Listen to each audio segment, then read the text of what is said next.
Quelles sont les raisons de ce changement du marché de l'optique? Alors, il y a d'abord des raisons objectives liées à la crise économique qui touchent un nombre croissant de personnes et qui affectent leur pouvoir d'achat. Mais je dirais que la situation économique crée un climat d'incertitude générale qui pousse à l'attentisme, qui pousse les gens à hésiter avant de consommer. Je pense que notre modèle de consommation est remis en cause par un nombre croissant de personnes. Il date de l'après-guerre. Je pense que les gens cherchent davantage un sens à leur consommation. Et tout ceci donc les conduit à épargner. Les Français sont les champions du monde de l'épargne et ce taux d'épargne continue à augmenter. Et puis il y a une raison objective pour l'avenir qui est le comblement des déficits. Je voudrais juste citer 3 chiffres.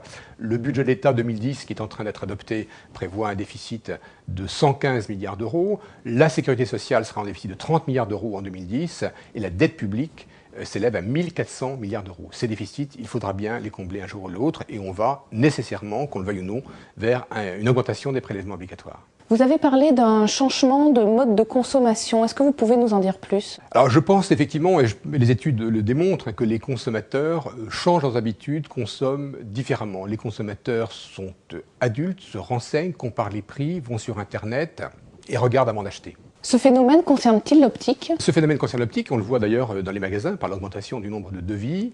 Et je pense qu'il concerne d'autant plus l'optique que la perception prix des consommateurs n'est pas bonne. Là aussi, toutes les études le démontrent. Le consommateur n'a pas une bonne image des prix pratiqués par les opticiens. Et je pense que cette perception négative est alimentée par la généralisation de la 2e paire gratuite, voire de la 3e paire, par des politiques promotionnelles parfois mirobolantes, et par une surcommunication du secteur qui ne contribue pas à sa bonne image. Y a-t-il d'autres facteurs qui expliquent une mutation du marché de l'optique? Il y a un facteur évident qui est la multiplication du nombre de points de vente. Juste 2 chiffres, en 2000, il y avait 8000 points de vente. Aujourd'hui, nous sommes à près de 11 000 points de vente, plus 40% en moins de 10 ans. Alors, quelles en sont les conséquences? D'abord, la baisse du chiffre moyen par magasin en France baisse depuis plusieurs années. Ce chiffre d'affaires baisse, y compris en période de forte croissance, ce qui veut dire que le gâteau grossissait, mais que le nombre de convives augmentait encore plus vite. La croissance ne suffisait pas à absorber l'augmentation du nombre de points de vente. Et en période de ralentissement économique, il est de plus en plus difficile pour certains opticiens de vivre, de survivre, et encore plus de gagner des parts de marché, et ça conduit à la multiplication de politiques promotionnelles qui tendent à tirer l'ensemble du marché vers le bas. On parle beaucoup aussi des complémentaires santé dans notre secteur. Alors effectivement, la mutation vient aussi d'un rôle accru joué par les complémentaires santé. Les remboursements de la sécurité sociale représentent 6% de la consommation optique des lunettes correctrices, les complémentaires santé plus de 50%.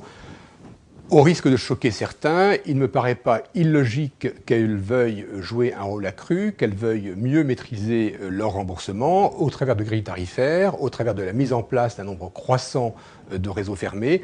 Et d'ailleurs, les pouvoirs publics les encouragent dans ce sens et elles appellent les complémentaires santé à jouer un rôle plus actif dans la régulation et la modération des dépenses de santé, donc des remboursements auprès de leurs assurés de leurs dépenses optiques. Y a-t-il d'autres facteurs qui influencent aujourd'hui le marché? Oui, je voudrais citer 2 autres facteurs qui sont à l'œuvre, qui vont être à l'œuvre, je pense, plutôt à court terme qu'à long terme d'ailleurs. Il y a l'e-commerce.